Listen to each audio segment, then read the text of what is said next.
Cali X Boxing 2.0. I am here. And as you can see, a different background. I am doing, doing all kind of construction in my office. But that's not going to stop me from doing videos. You can probably see on the mirror right there, I got all kind of holes in my wall from the shelves that I took down. You're going to be redoing all kinds of Bruce Gas in the building. What's going on, Bruce Gas? Appreciate you coming through. So yeah, wanted to talk about Regis Prograis and took last week off to, just have fun for Thanksgiving week. Didn't talk about much in the boxing. Wasn't on Twitter very much, but I was rearing to go, ready to get back behind this microphone. So just rearing to get back, looking forward to getting back. And Regis Prograis on Saturday night, what a great performance that was.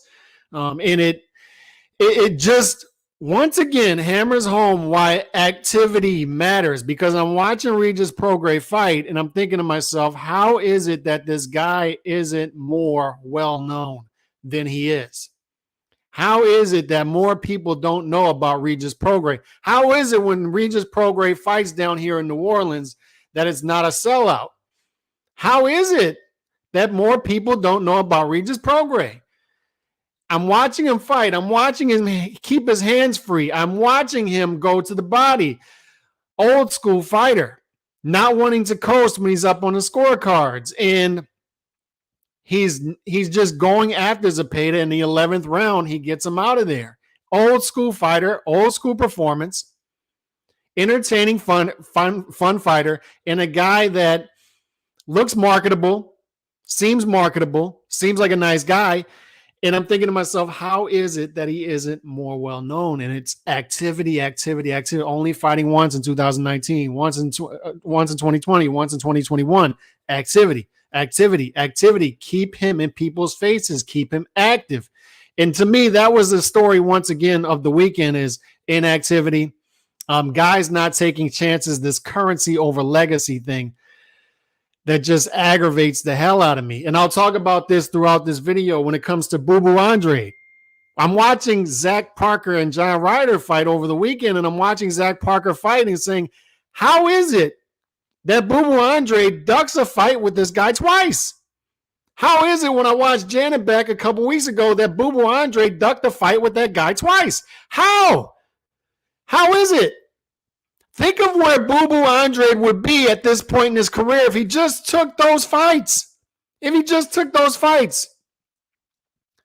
Let's say he beats Zach Parker, and then let's say he beats Janabek. Look at where he would be at right now. And instead, he avoided those fights, and look at where he is right now. And that's the frustrating thing about this. We've talked about it. Currency over legacy. That mindset gets you no legacy and less currency over time. Avoiding risk, staying away from risk, staying away from fights that are perceived to be tough fights, but then you watch these guys fight and you're saying to yourself, man, I think Boo Boo Andre would have beat those guys. But you don't get mythical victories over here. You didn't fight those guys. So guess what? You don't get those wins. I'm going to assume that you would have lost those fights because you avoided them for a reason. And the fact that you avoided guys that don't look all that great tells me that maybe you're not all that great. Currency over legacy. No, the guys who treat it like a sport, that is the constant. It's the constant. The guys who treat it like a sport end up getting more of both over time.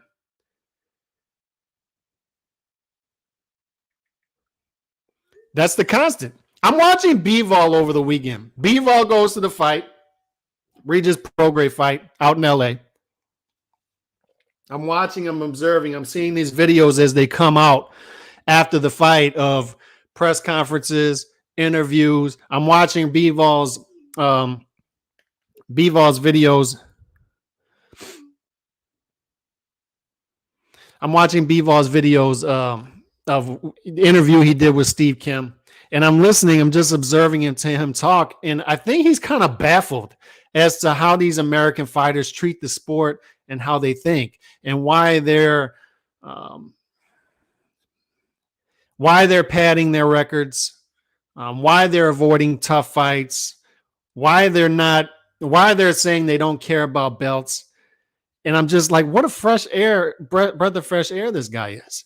And watch where he is 2 years from now if he keeps this up and if he really is great. Watch where he is on the other end of that. Just watch. Just watch. But I'm watching Jamal Charlo, confront him after the fight with all these cameras around, telling him to come down to 160 and fight him. And a part of me is thinking that Bivol might not even know who he is. Like, Bivol is probably looking at this like, who is this guy? And he's asking him, like, what belt do you have for me to fight you? What? I'm supposed to fight you instead of Beterbiev and Canelo. And by the way, both of those are much tougher fights than 160 Charlo. And then Bivol's looking at him like, what do you have that I need? What do you have? Oh, I have a middleweight belt. I'm a light heavyweight. What am I going to do at middleweight? And he's like, Charlo says, well, let's meet at 168. Let's meet at 168. And Bivol's like, okay. And he's just like rolling his eyes like, what do I need this guy for? What is this? What in the world is this? We're talking about a guy who hasn't fought in over 500 days. Jamal Charlo hasn't fought in over 500 days. For the love of God, why does this guy still have his belt? And this is what I'm talking about. Inactivity, avoiding risk, currency over legacy, high minimums, contractually obligated to networks. Why is it that Boots Ennis has fought 4 minutes in 2022? At this point in his career, 4 minutes. 4. He's fought 4 minutes in 2022. One fight. He's fought a round and a half. How is that at this point in his career? He's entering his prime. He's talented. He's a marketable guy. He's fought 4 minutes. How in the hell are you going to promote yourself organically and build a fan base by fighting 4 minutes in a year? How is that possible? Oh, but he's talented. I get it. A lot of people are talented. There are a lot of talented fighters out there. Some of them make it big, some of them don't. But the constant is the guys who treat it like a sport, especially on the front end, get more of the legacy and currency on the back end. It takes me back to Boo Boo Andre. Like, where is he at this point in his career? Minus 5,000 favorite, minus 3,000 favorite, minus 2,000 favorite. He's favorite, heavy favorite, heavy favorite, heavy favorite, taking easy fights, not even knocking guys out. And everybody's saying, but look at how talented he is. It's easy to look talented when you're facing average opposition. It's easy. Very easy. But where's the risk taking? Why am I excited as a consumer to go and watch Boo Boo Andre fight? Why? Why am I excited at this point in his career to see Jamal Charlo fight after he's been off for 500 days plus days? Why? What's bringing me to the television to watch that guy fight? Especially if the rumors I'm hearing are true that he's going to fight Selecki in February. What's bringing me to the table? That Bivol call out from Jamal has to be the most pathetic and embarrassing call out I've ever seen. I don't know what's more embarrassing, Charlo not being able to pay his tab at On the Border, or that ish. The fact that people still believe in Jamal, only Charlo, is insane. Andrade is a walking fumble. I hope Bivol fights Beterbiev next year, though. Salute Calix, that Bivol Charlo video is pure comedy. And that's the thing. It's like Bivol is looking at this like we're looking at it. Like sane boxing fans are looking at this like this doesn't make any sense. You have fights at middleweight. You can move up to 168 and fight some 168 pounders that are in the PBC stable. And yet you're calling out Bivol, a fight that we all know is not makeable because your advisor is not going to make it. And you're calling out a guy that is tougher than those makeable fights that you've proven that you don't want to take. And I'm watching this. I'm like, this doesn't make any sense. This is pathetic. It's embarrassing. It's embarrassing. This is embarrassing. But the breath of fresh air this weekend was Regis Prograis. I'm watching Prograis fight. I'm watching him go to the body. I'm watching Zepeda, and clearly Regis Prograis did his homework, because Zepeda, every time he's avoiding a punch, he goes straight back. So what does Prograis do? He goes on the attack when Zepeda goes straight back and lands shots on him moving forward. What was the constant in this fight? What was the big difference between these two fighters? The big difference was upper body movement. Prograis was constantly moving his upper body, head movement. And that's why he was able to go forward, dodge Zepeda's punches, and Zepeda would go straight back. And then Prograis would be landing shots off his front foot, knowing that Zepeda can't fight going backwards. Zepeda can fight nicely going forward, but Prograis had it in his mind, I'm taking the front foot away from Zepeda. And he was beautiful head movement, beautiful upper body movement, and positioning that power hand to land right on Zepeda. And that short left hand that Prograis throws that was landing at will on Zepeda, and that did the damage, started the damage in round 11, is beautiful. It's a beautiful punch.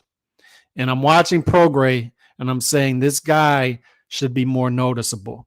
More people should be watching this guy fight. And I'm tired of hearing the excuses. Look, I've said it in the past. Had he gotten that decision against Josh Taylor, we'd be talking about, it'd be a different ball game, right?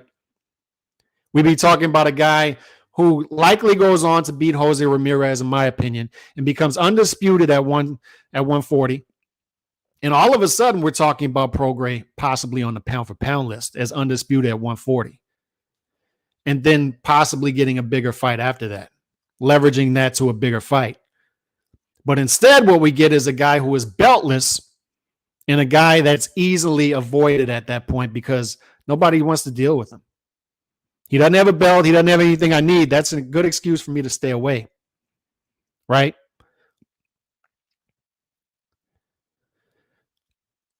So now the beautiful thing about Prograis getting this shot and now having the belt is he's back at the table. He's back at the table. There'll be other 140 pounders, and 140 is a division that is proven to be guys who want to fight. It's not like 135. It's not like 147. These are guys who want to fight. As Chauncey just said, it's a shark tank, and there are real sharks there, guys who want to fight. So now that Prograis has a belt, he's got leverage at the table. Guys, you want to fight me? Jose Ramirez is first mandatory, and guess what? Ramirez is cut from that cloth as well. I believe that fight will happen next. And that's a great fight. And it's a fight that Prograis can build off of. But Prograis is now 33 years old. The prime years have mostly been wasted. So now it's catching up time. Now we have to fight 2 to 3 times per year now. That's the big thing, activity. Fight Ramirez, you beat Ramirez. Now, unification fight possibly a Teofimo Lopez. Now we can start talking about unification fights at 140. And if you unify belts at 140, that brings possible bigger fights. You got big name guys from 135 moving to 140. So Prograis is now in a position to where things can build for him, but you have to keep that momentum going. And you have to do that by Probellum has to keep this guy active. Has to keep him active. You got to stay active.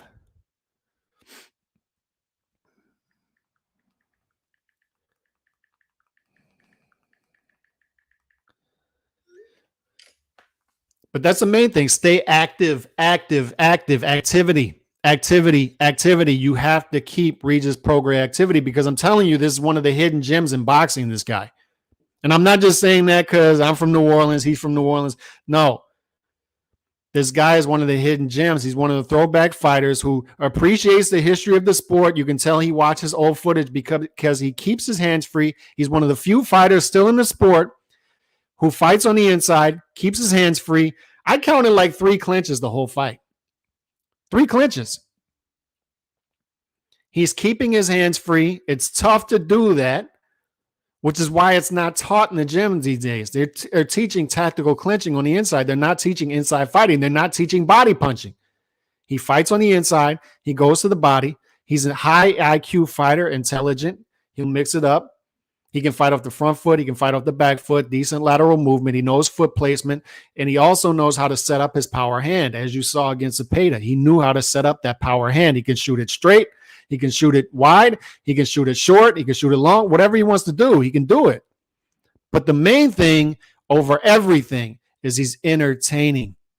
He's entertaining. So you have an entertaining fighter who's flying under the radar. So that tells us that the marketing is off.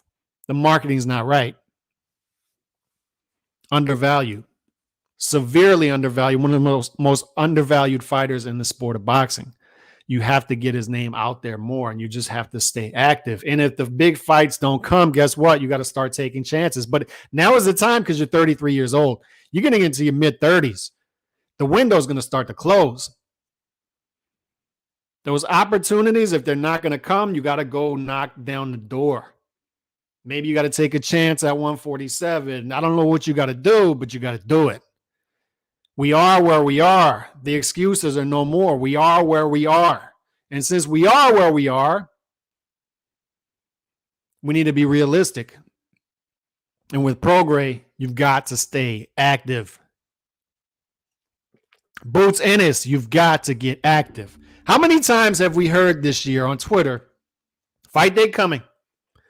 Fight day coming. Fight day coming. Ran 27,000 miles today. Fight day coming. Sparred 18 rounds today. Fight day coming from Boots Ennis. Fight day coming. Fight day coming. Fight day coming. And apparently the fight date is in January 7th. Apparently they're having issues with an opponent. So apparently he still has issues with an opponent. But here are his other issues. Activity. One of them. The issue with locking yourself into an immobile contract. The issue with locking yourself into a restrictive contract with a single network is there are only so many fight dates. And when this network that you're contractually obligated with has issues with budgets, has issues with, are we going to make the big fight or not with Spence Crawford? It pushes everything back, everything back, everything back. And you're sitting there on the shelf instead of saying, hey, I'm going to go deal with ESPN Plus. Hey, I'm going to go over here to DAZN. Hey, I'm going to go over here to Fight TV. You're locked into Showtime and you have to wait until Showtime gives you the date.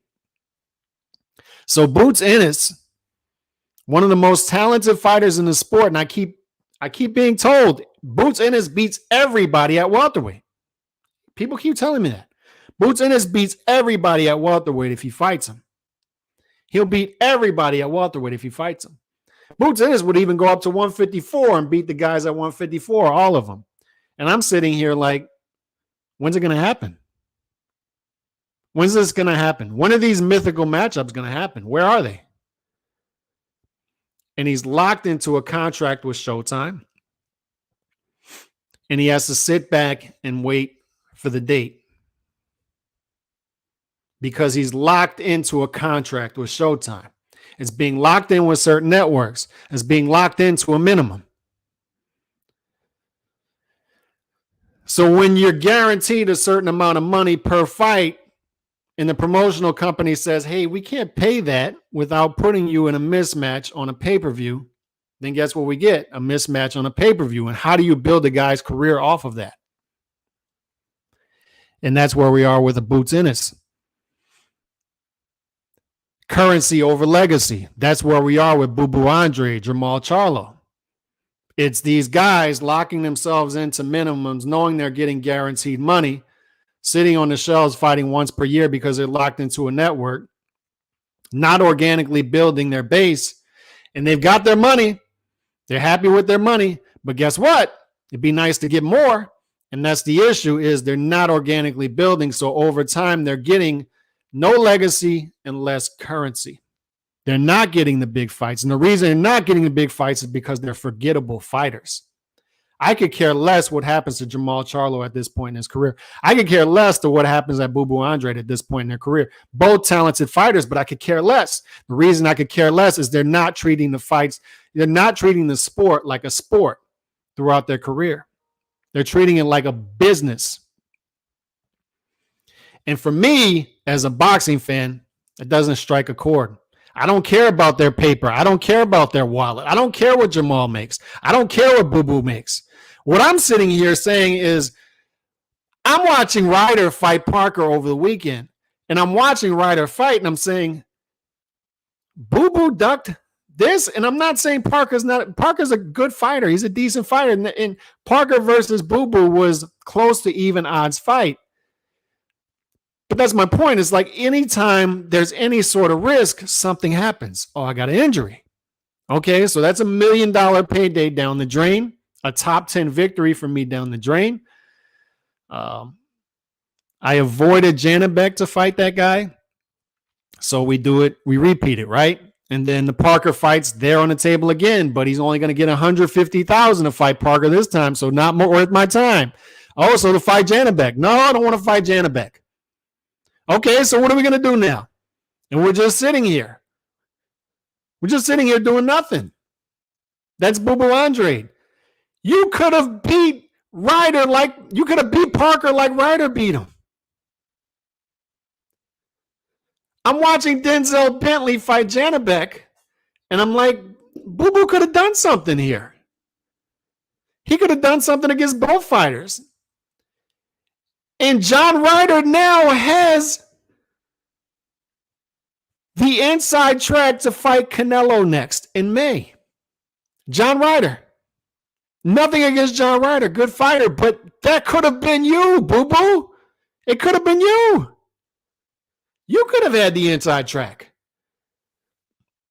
And now what Boo Boo Andre is going to do, and his fans is going to say, everybody's avoiding me. Look at me. Poor me. Nobody wants to fight me. No, dude, you had fights. You had them. You had the inside track. You had a top 10 super middleweight victory right there at your grasp that you avoided. You had a top 5 middleweight victory there at your grasp that you avoided, and both of them twice. Twice. Avoided both of them. But Calic's business. No. That's my point. If he would have treated this like a sport and took on some risk and tried to be the best and beat some of the best guys. Oh, but Calix, he was avoided by this guy and this guy. But he also avoided this guy and that guy and that guy. It works both ways. He had fights. Jamal Charlo has had fights that he could have made that he did not make. But Jaime Munguia, look, he could have fought Jaime Munguia, network beef, but guess what? Ryan and Tank had network beef. They worked it out. Ryan went out there and screamed from the mountaintops, The Zone, Showtime, Oscar, Al, get it together. Get it together. And somehow they contractually, or not contractually yet, verbally agreed to terms on a fight in April. But I'm watching Jamal after 500 days plus of not doing a single thing. Somehow still has his belt. And he goes out there after the Prograis fight and confronts Bivol. And I'm watching this and I'm like, this is embarrassing. It's embarrassing. This is a guy who he just doesn't know where he is. He doesn't know where he is. He doesn't know who he is as a fighter. There's no identity there as a fighter. There's no identity there as a person except a guy who just pops up at fights and pops off to random dudes at fights. That's it. That's Jamal Charlo's stick. That's his stick. He pops up at fights and pops off on certain dudes, like random dudes at fights. Benavidez. Right? Did it to him. I believe he did it to Caleb. He did it to Bivol over the weekend. And he's telling Bivol to move down to middleweight and fight for his belt. And Bivol's looking at it like, I swear to God, like Bivol gave him a look like, I really believe it. Like, I don't know who this guy is. I don't know who this guy is. Who is this? Bivol's looking at him like, who in the world is this guy? Bivol's talking to him like, what do you have that I need? What do you have that I need?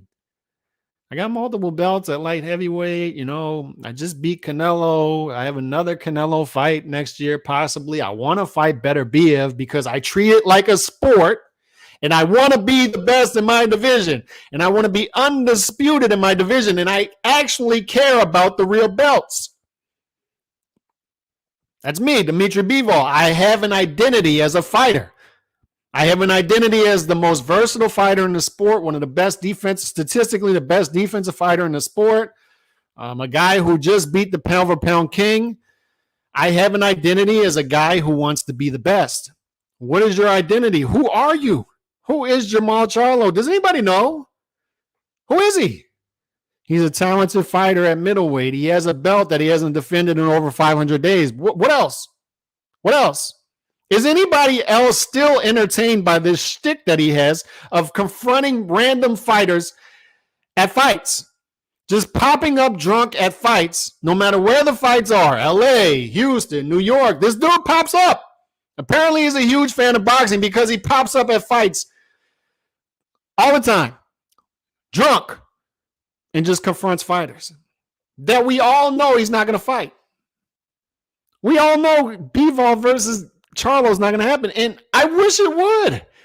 I wish that fight would happen in February. I wish Bivol would somehow get it done and say, this dude's a tune-up for me. I'm going to win 120, 108 real quick, and then we'll fight Canelo or Better Biev. I wish that would happen. But these dudes don't have identities. They have no connection to any sort of real fan base.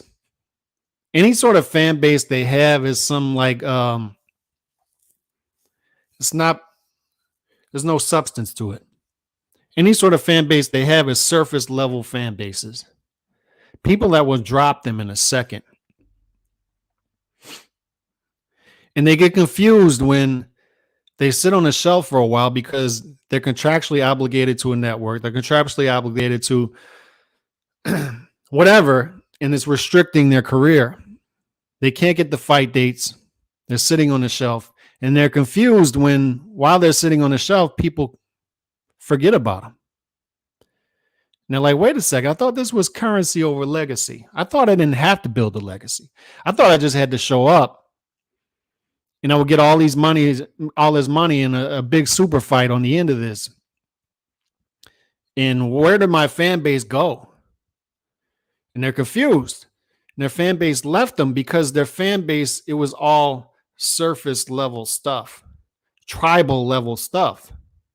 It's nothing real to it. There's nothing organic to it. And they're confused. And I'm trying to explain it to them is if you treat it like a sport on the front end, you treat it like a sport 5, 6, 7 years in and just try to fight the best. And if you're a truly great fighter, you're going to come out of that. Even if you come out of that with a loss, you're going to come out of it with a stronger organic fan base and some possible super fights on the other end of that because you're building your own name up. But this currency over legacy stuff that Floyd's trying to sell to people and that these fighters are buying into, it's not good for anybody. It's certainly not good for the fans, but it's not good for these fighters either. It might be good in that they're getting easy money for the time being, but when the fight dates start to disappear because they're contractually obligated and held down to a specific network and the fight dates aren't there as the network budget goes down over the year, and they're wondering why their fan base isn't growing, fighting once per year against average opposition. For the meantime, they might be happy. They might be saying, look, I'm fighting a guy who's number 15 and I'm making $5 million for it, $3 million for whatever my minimum is. And I go on vacation for 10 months. It's beautiful. But 5 years from now, they're going to be wondering, why am I not getting the super fight? Why am I not getting it? John Ryder just fought Zach Parker. John Ryder and Zach Parker fought because there were multiple guys, American fighters, who were supposed to fight them, and they didn't fight them. Some of these fighters even avoided them multiple times. So they finally just said, let's just fight each other. That's literally what happened. Let's just fight each other. They fight each other. And what happens now? John Ryder beat Zach Parker, and John Ryder now has the inside track to get a super fight with Canelo over in the UK. in May. That's what we're talking about right now. And more talented fighters would have had that opportunity had they just took on some risk, or had they not been locked in to some of these terrible contracts. Regis was jabbing. Yep, that's another thing. On top of the head movement, upper body movement, staying on the front foot, he worked his way in with the jab, and he worked his way in with the upper body movement and head movement. And that's why he was able to keep Zepeda, who can't fight off of his back foot, on his back foot. And that's how he was able to stay on his front foot and keep all leverage and keep Zepeda from coming forward. And Zepeda had good moments. And Regis is right, by the way. After the fight, Regis is praising him like, dude, you're my toughest fight. Which I don't know. I can't speak to that because I'm not Regis, because Josh Taylor had more success. But you're a tough dude. Keep going. And for me, as a boxing fan, I want to see more Jose Zepeda. I don't care that he lost. I don't care. Line Zepeda to fight up again, March, April. Guess who's going to watch him? Me. I don't care who he fights.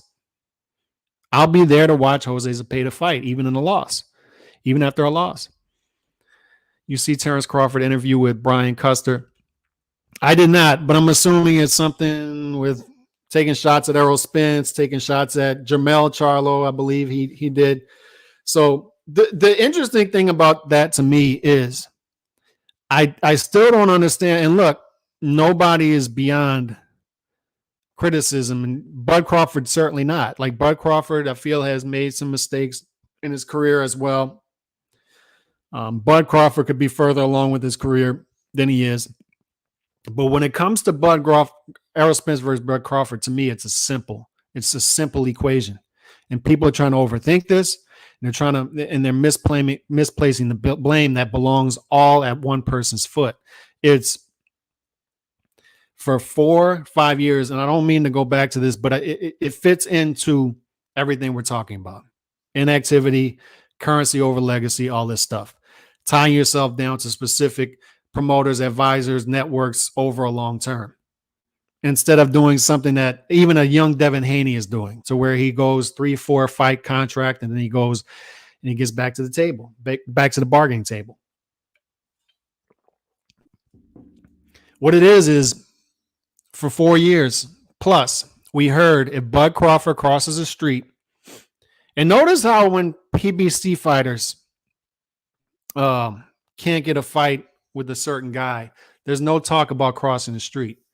But for years, we heard that if Bud Crawford crossed the street, he would get the fight with Errol Spence. That's all he got to do. It's already lined up. If he crosses the street, that fight's happening.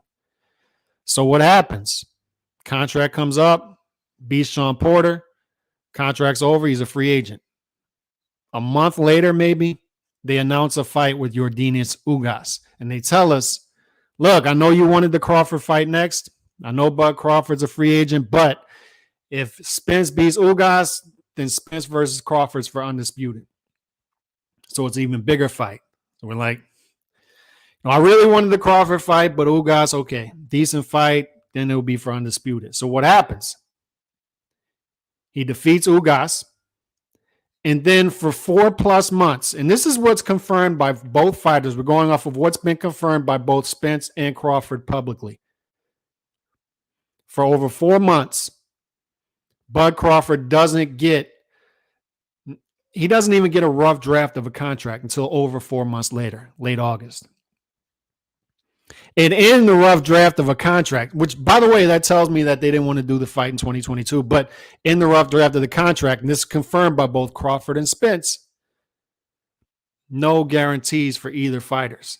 So what you're telling me, and I think this is what people are missing, is Spence was advised by his advisor to take a fight, to accept a contract in which he was guaranteed no money. Zero guarantee. You're getting 65% of God only knows what. And you're just going to trust me. His advisor is advising him to take this deal. You're going to get no guaranteed money in a super fight as the A side.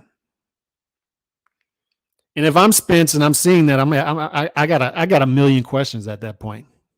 A million questions. Why am I in a super fight and I'm getting no guaranteed money and I'm the A side? Why is that? What is that? And Crawford is looking at him like, dude, yes, I wasn't privy to the books with Bob Arum. I was under contract with him, but guess what? I was guaranteed $5 to $6 million per fight. Guaranteed. And your advisor is advising you to take a deal where you're not getting any guaranteed money in a super fight. You're the A side. So Bud's looking at him like, you sure? You sure you're okay over there? And it fits into what we're talking about. It's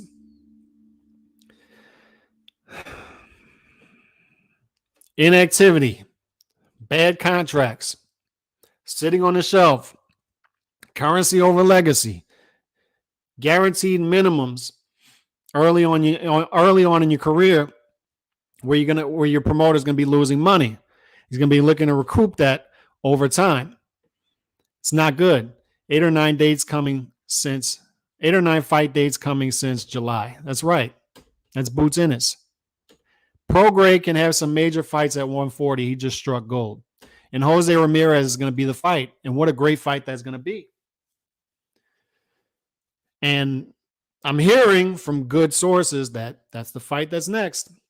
And it's likely going to happen in California. That's what I'm hearing.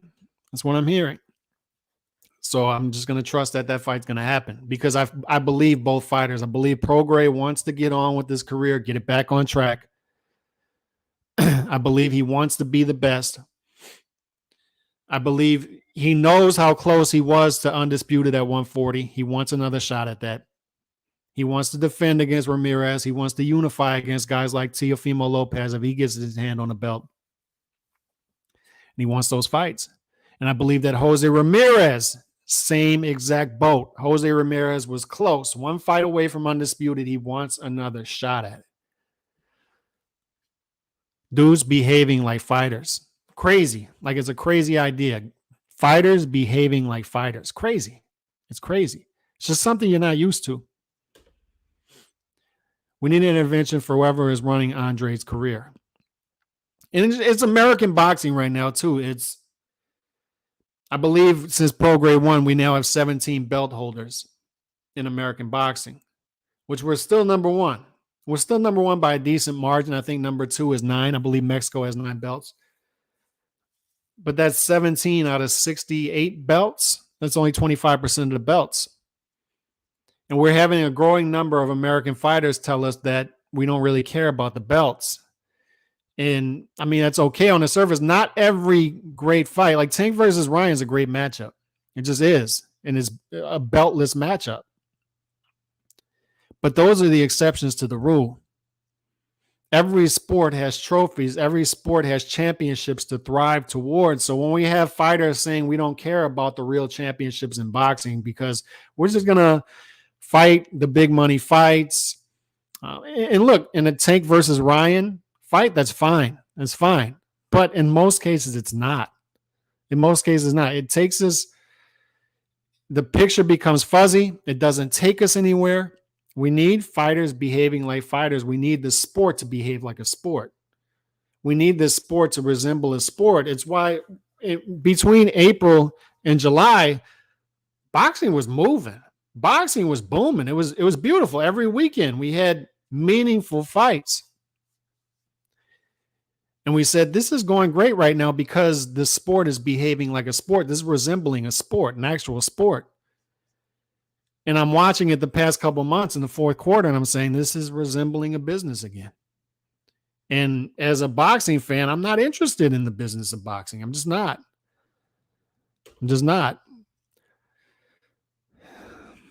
The funny thing is when boxers take him on his bluffs, he backpedals and makes all kind of excuses. That's the thing. Like, I'm tired of this shtick. At first, I loved it. At first, I loved when the Charlo brothers would pop up at fights, get drunk, and just act like WWE. I loved it. But when only one of the brothers is backing it up and the other one is still popping up at fights, drunk, popping off to random fighters, especially fighters that he's not even fit to He's not even fit to even be approaching Bivol at this point. And when he's still doing it, I'm not interested anymore. I'm not. The stick is dry. It's dry.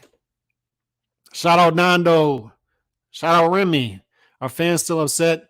Crawford had a backup plan. And yes, Boo Boo is a fool. Enough with the Ryan hating. That's right. Like Ryan behaved like a fighter there. Ryan wanted the Tank fight. He went out there, announced it from the mountaintops, Sound of Music style. And he went and apparently got an agreement, not a contract yet, but an agreement to fight the fight he wanted to fight against Tank in April. So hopefully his career continues like that. Because to me, when we talk about who made that fight, you have to look at Ryan as the one who is most responsible for that fight happening, if it's going to happen. I still have my doubts. It's going to come off. Court dates. When I hear court dates, when I hear tune-ups a couple months before the fight, cuts can happen. When I hear all that stuff, I don't know. I'm not excited yet. But we'll see. Jamal is rumored to fight Selecki in February. Steven Espinoza is sent for PBC, zero quality control over there. I agree. And that's also the rumor I'm hearing, Selecki in February. So if he's waiting over 500 days to fight Selecki, good Lord. How in the world is he holding on to that belt? Terrible. In other countries, fighters behave like fighters. In America, they'll behave like clowns. And that's a possibility. In another thing that's the difference between countries is those fans show up on the undercards. That's what I've been told by people who go to fights in America and go to fights over there. Is when you go to the UK, when you go to London, when you go over there to watch fights, when you go to Japan to watch fights, those fans are there 4 or 5 fights before the main event, and it's packed. And they're watching these guys come up, and these fighters who are coming up are active. And that's likely why the fans are there early, because they're used to these fighters already, and they want to see these fighters fight. Now we've got prospects fighting 2 to 3 times a year. It's just no bueno. It's no good. Prograis was definitely game. He stepped to Elchan, and he did. He obviously did his homework. Prograis already acting like an entitled A-side today. Al Heyman must have a contract ready. And let's hope not. I want to see the Jose Ramirez fight happen next. But what Prograis did that was beautiful, he obviously did his homework. Zepeda back straight up. And you saw it every time Zepeda was trying to avoid combination punches. He backed straight up. And Prograis knew it. I can tell Prograis knew it going into the fight. I'm going to keep this guy on his back foot where he's less dangerous. He's going to go straight back, and that's when I can get my combinations off and get my leverage going. And then he started to time Zepeda, and he was able to do it knowing that Zepeda was coming straight forward with his head right there, not moving it. And that was another big difference, is the lack of head movement compared to Regis's head movement. Regis was out there Tyson style, upper body movement, head movement, moving target. He was able to avoid Zepeda's punches, land big shots coming forward. And that was the short left hand that started the damage in the 11th round. He was landing, as that fight went on, he was landing that short left counter left hand at will. And he landed that. That's what started the damage. And Zepeda was never able to recover in that 11th round from that short left hand. He loaded up on it. And the other key difference between the two was the jab. Jab, jab, jab. Prograis was setting everything up with the jab and upper body movement. Zepeda was just trying to come straight forward without the jab, without the upper body movement. And that was the key difference between the two. And that's why Regis was able to consistently stay on his front foot. Zepeda had his moments in this fight. He did. I felt he was losing pretty much every round. I had it 8-2 going into the 11th round. But it's not like Zepeda was in there getting crushed, right? Zepeda was still doing some good things in the fight. He was just being outclassed by Regis, who just had more versatility. But once again, for me, this was one of those fights where I came out of it wanting to see both fighters again in the future. Not only is it a good matchup between two guys who wanted to test themselves and win a big fight and get a belt, but also it's two guys who are entertaining. I don't care if Zepeda goes on one of those streaks where he loses 4 out of his next 6. I'm going to continue to show up and want to see him fight as long as he's fighting the best available option to him or he's fighting entertaining style fights. I'll continue to want to see Zepeda fight. So although Zepeda lost the fight, although he showed deficiencies, he also showed me that he has a lot of heart. He has a hell of a chin, because he was taking some huge shots early in that fight. He's got a hell of a chin. So a guy with a heart in the chin is going to sound cliche, I know. But that guy's going to be in fights. He's going to be in fights. He'll even be in fights against superior opposition in the future. He's still going to be there. So shout out to both fighters. So I appreciate y'all swinging through. On that note, I got to get going to some business. See y'all tomorrow. Peace. God bless.